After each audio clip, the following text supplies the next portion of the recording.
In a land where food was not just sustenance but a symbol of power, there existed a kingdom like no other. This was the Kingdom of Zestoria, ruled by a cunning leader who understood the world's greatest secret. Food had the power to conquer hearts and nations. The ruler's most prized possession was not an army or a fleet, but two extraordinary men known as Luca and Marco. Luca and Marco were not warriors in the traditional sense. Their weapons were not swords or shields but dough, cheese, and toppings. They were Zestoria's most skilled pizza makers, capable of creating flavors so enchanting that even the strongest wills crumbled before them.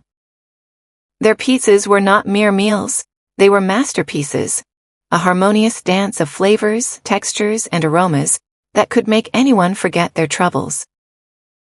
One day, the ruler summoned Luca and Marco to the Grand Hall. "We have a mission for you," the ruler said with a sly grin. "In the neighboring Kingdom of Verdoria, there are resources we desperately need. Their lands are rich with gold, fertile for crops, and abundant in treasures that could strengthen Zestoria." Luca and Marco listened intently. The ruler continued, "But we will not take these by force. Instead, you will use the power of your craft, your pizzas. You will win their trust, infiltrate their hearts, and drain their kingdom from within." The two men exchanged a knowing glance. They had done this before in smaller territories, but Verdoria was no ordinary kingdom. It was vast and prosperous, with a proud people who cherished their traditions. This would be their greatest challenge yet. That night, Luca and Marco prepared for their journey. They packed sacks of the finest ingredients, flour as soft as silk, cheese that melted like a dream, and tomatoes so ripe they glowed like tiny suns. They crafted a secret recipe, one that would ensure their pizzas would be irresistible. As they set off at dawn, the sun rose behind them, casting long shadows of their silhouettes. "This is it," Marco said with a grin, his voice tinged with excitement. "The power of pizza will bring Verdoria to its knees." Luca nodded, his eyes sparkling with determination. "Let's show them what true flavor can do." And so, armed with their magical pizzas and a mission to conquer, the two men began their journey to Verdoria, ready to unleash the enchanting power of food. The Kingdom of Verdoria was a picture of peace and prosperity. Its markets buzzed with traders, its fields stretched endlessly with golden crops, and its people walked with the pride of a land well blessed. But amidst all this abundance, there was one thing the Verdorians had never encountered: pizza. When Luca and Marco arrived, they were met with curious stares. Their wagon, filled with strange ingredients and a portable oven, stood out among the typical wares of the market square.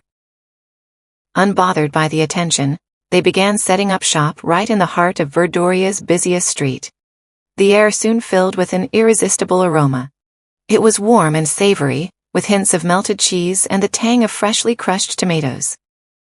The smell drifted through the streets like a siren's call, pulling people from their homes and stalls.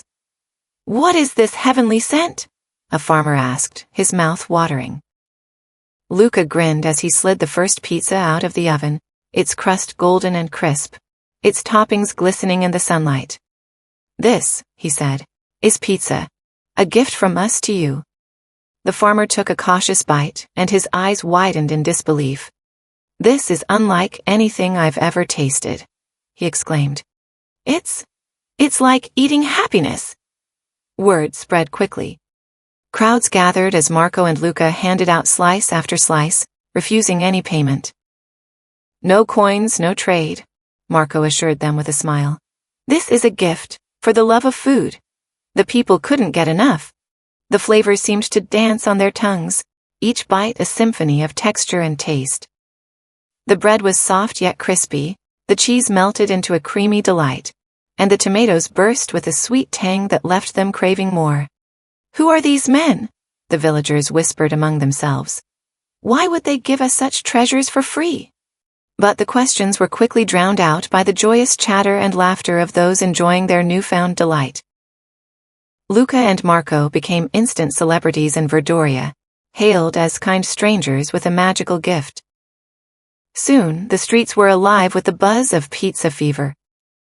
People spoke of nothing else, and every evening a line would form outside the wagon, stretching farther than the eye could see. The two men's plan was working perfectly. Trust was growing like dough left to rise. As they worked tirelessly, Luca whispered to Marco, "They don't know it yet, but we've already taken the first step." Marco nodded, his eyes gleaming with confidence. Let the power of pizza do its magic. The Kingdom of Verdoria was forever changed. By the end of the first week, the once bustling markets were quieter, as more and more people flocked to the center square where Luca and Marco set up their pizza station each evening. The smoky aroma of baked crust and melted cheese became the heartbeat of the kingdom, drawing crowds like moths to a flame. "Have you tried the margarita yet?" a merchant asked his neighbor. "Not yet," she replied eagerly. "But I heard the crust is as soft as a cloud, and the cheese melts like dreams on your tongue." Children sang songs about the pizza, comparing its flavor to a rainbow after a storm. Farmers worked harder in the fields, eager to finish early so they could queue for a slice. Even the elders, often resistant to change, joined the craze, calling the pizza a miracle in bread. As the people grew more enamored, Luca and Marco's influence spread like melted cheese over a hot pie. They no longer needed to announce their presence, crowds gathered before they even arrived. But behind the friendly smiles and generous servings, the two men were plotting their next move. Each night, as the kingdom celebrated this newfound treasure, Luca and Marco worked in the shadows. Wagons loaded with Verdoria's prized resources, golden grain, fragrant spices, and even small caches of rare minerals, were smuggled out of the kingdom. Their trusted messengers, cloaked in darkness, transported the goods back to Zestoria. "Did anyone notice?" Marco whispered one evening as they packed another shipment. Luca shook his head, a sly grin on his face. "No one even glanced our way. Their minds are too busy dreaming of tomorrow's pizza." Their plan was seamless. By offering the pizza for free, they eliminated suspicion. The people saw them as benevolent strangers, not cunning invaders. With each passing day, the kingdom grew more addicted to the flavor, and Luca and Marco's grip tightened. But there were subtle signs of change. The once flourishing market stalls began to dwindle, as farmers sold fewer goods. Blacksmiths complained of missing tools, and miners noticed empty corners in their once rich tunnels.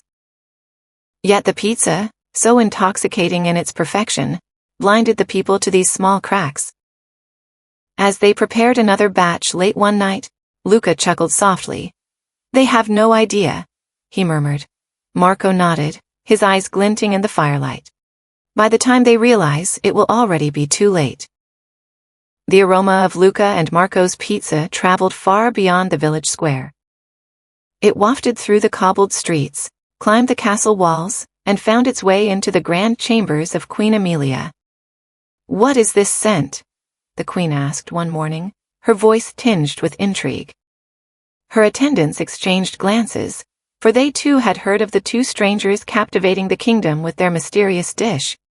"It's called pizza, Your Majesty," one attendant said cautiously. "The people are enchanted by it. They gather in the square each night just for a taste." Queen Emilia frowned. "And yet I, their queen, have not been offered this so-called delight. Bring these men to the palace immediately." The summons came as no surprise to Luca and Marco, who had been waiting for this moment. When they arrived at the palace, they carried with them their finest creation, a pizza adorned with a medley of toppings that glistened like jewels. The queen's eyes widened as she saw the dish. "What is this marvel?" she asked, leaning forward eagerly. "It is pizza, Your Majesty," Marco said with a deep bow. "A humble gift for your grace." The queen took a cautious bite, and her expression transformed. Her eyes closed, and a sigh of pure bliss escaped her lips. This is extraordinary," she exclaimed. "It's as though the sun itself melted onto this bread." Luca and Marco exchanged a knowing glance. The queen's approval was all they needed to secure their position. "You have brought great joy to my people," the queen declared, "and now to me. From this day forth, you are welcome in my kingdom. You may remain here as long as you wish." "Your generosity humbles us, Your Majesty," Luca said, hiding his smirk. Their plan was unfolding perfectly. While Queen Emilia was dazzled by the pizza, King Leopold remained unconvinced. "Why do they give this away for free?" he asked his advisors one evening. "No one offers something so delightful without expecting something in return." His advisors, however, were just as charmed as the Queen.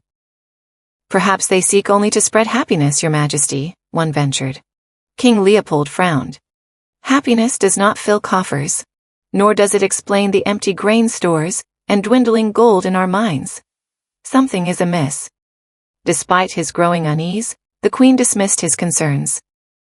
"Leopold, must you be so suspicious? These men have brought joy to our kingdom. You should be grateful." The king, however, was not swayed. Each evening, as the palace celebrated the arrival of fresh pizza, he ordered his guards to keep watch over the kingdom's resources. But Luca and Marco were always one step ahead. Their smuggling operations grew bolder, yet remained undetected. One night, as Leopold watched from the castle balcony, he saw the glow of distant lanterns moving through the forest. "What are they doing out there?" he murmured. But by the time the king's suspicions reached a boiling point, the damage was already done. Luca and Marco continued their act, charming the queen and her court while quietly draining the kingdom's wealth. Months passed, and the once electric buzz surrounding Luca and Marco's pizza began to wane. The people still lined up each evening, but the enthusiasm had dulled. The same margarita pizzas that once tasted like joy now seemed ordinary. Even Queen Emilia, who had initially raved about the pizza, grew indifferent. "It's delicious, yes," she said one day, pushing her half-eaten slice aside. "But perhaps it's time for something new. These men have been here long enough, we should send them on their way." Her advisors nodded in agreement, sensing that the queen's fascination had run its course. Word reached Luca and Marco of the queen's growing disinterest, and for the first time, cracks appeared in their confidence. "They're growing tired of us," Luca said one evening as they prepared their dough. "Then we give them something they've never tasted before," Marco replied. "We've held back long enough, it's time to unleash our masterpiece." The next day, they introduced pepperoni pizza. Unlike their previous creations, this pizza was bold and exciting. The pepperoni sizzled on the golden crust, releasing a smoky aroma that filled the air. The cheese was gooier, stretching like molten gold with every bite. It wasn't just pizza, it was a feast for the senses. When word reached the palace, Queen Emilia hesitated. "Another pizza?" she asked skeptically. "Your Majesty, this one is different," an advisor assured her. "The people say it's the best thing they've ever tasted." Curious, the Queen summoned Luca and Marco once more. They arrived with their latest creation, presenting it like a royal offering. The Queen took a bite, and her skepticism melted away. The spicy, savory flavor of the pepperoni, combined with the rich cheese and crisp crust, was unlike anything she had tasted.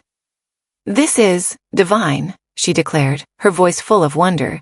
"You have outdone yourselves." The king, too, begrudgingly admitted its appeal. "I'll give you this," he muttered, biting into another slice. "You know how to make food worth staying for." The queen's excitement reignited. She made an unexpected proclamation.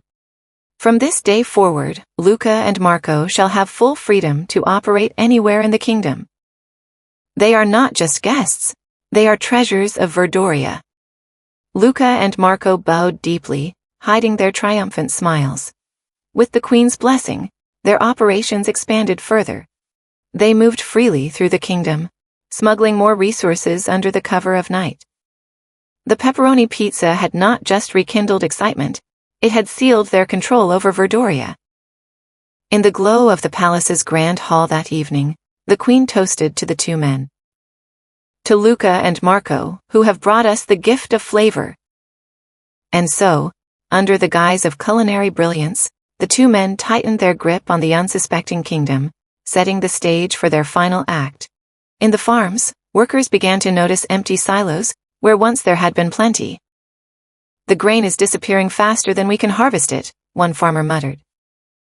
In the mines, the once glittering walls of gold were now dull and barren. Miners scratched their heads. How could this be?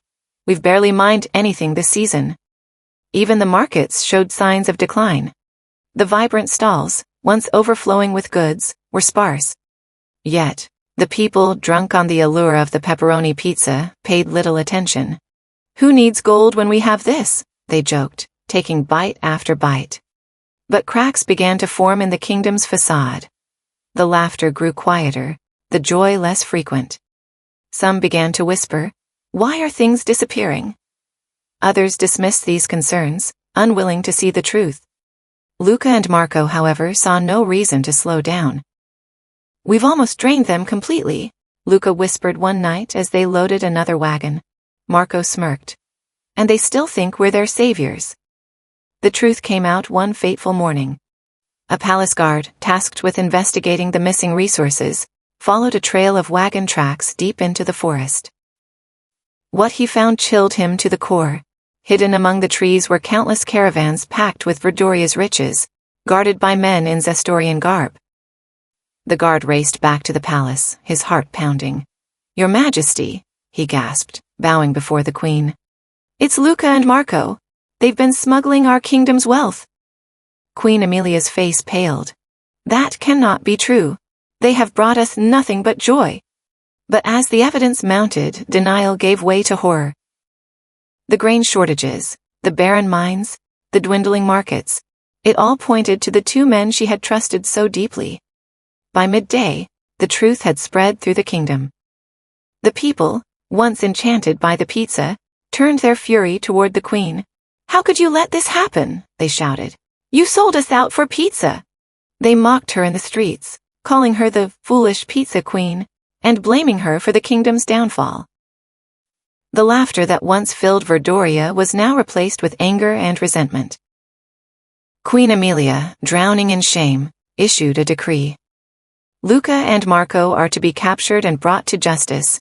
They have betrayed us all." But when the guards stormed the men's residence that night, they found it empty. Luca and Marco, always a step ahead, had fled under the cover of darkness, taking the last of Verdoria's treasures with them. The queen stood in the empty square the next morning, her people glaring at her in disdain. "What have I done?" she whispered to herself. "I was blinded by their gift, I trusted too easily. And now, my kingdom pays the price." The once proud queen lowered her head, her crown feeling heavier than ever. Verdoria was a kingdom betrayed, left to pick up the pieces of a mistake that would echo for generations. As the sun dipped below the horizon and the kingdom buzzed with anger over the betrayal, Luca and Marco made their move.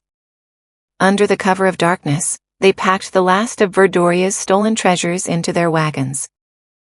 The riches sparkled under the moonlight: gold, grain, precious minerals, and even artifacts of cultural significance.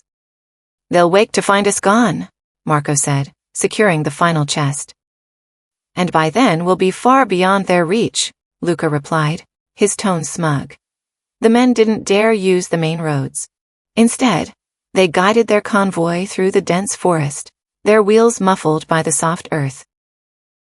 The once welcoming kingdom now seemed eerie in its silence, as though the land itself knew of their betrayal. By the time the first rays of dawn stretched across the sky, Luca and Marco had crossed the border into their homeland, Zestoria. Trumpets blared as the stolen treasures rolled into the capital. The ruler of Zestoria greeted them with open arms. "You've done well," the ruler said, admiring the bounty.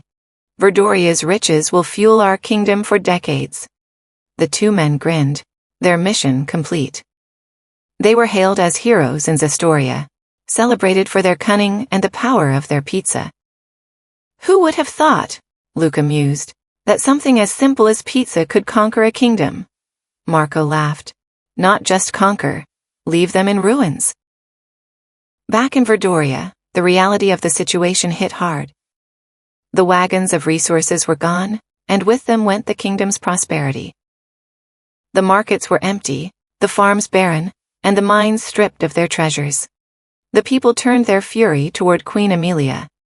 "You let them deceive us," they cried. "You trusted strangers over your own people." The queen, once proud and adored, was now the subject of ridicule. Children sang mocking songs about the foolish pizza queen, and elders warned, "Never let your hunger blind your judgment, or you'll end up like her." The palace, once a hub of celebration and feasts, grew cold and quiet. Queen Emilia wandered its halls, weighed down by guilt and regret. "I should have seen the truth," she whispered to herself. "Not everything sweet is harmless." Verdoria's struggles were far from over. Without their resources, rebuilding would take years. The people learned to make do with less, their trust now hard-earned and sparingly given. But amidst the ruins, a lesson emerged, a warning for generations to come. Beware of gifts that seem too good to be true. For sometimes, the sweetest flavor masks the bitterest betrayal. As for Luca and Marco, their story became legend in both kingdoms. To Zestoria, they were celebrated as geniuses of conquest. To Verdoria, they were villains, the embodiment of deceit. But one truth remained unshaken. Their pizzas, as delicious as they were, had left an indelible mark on the world, a testament to the power of food to build or destroy. Thanks for watching our story, and don't forget to like and subscribe for more gripping stories. See you soon.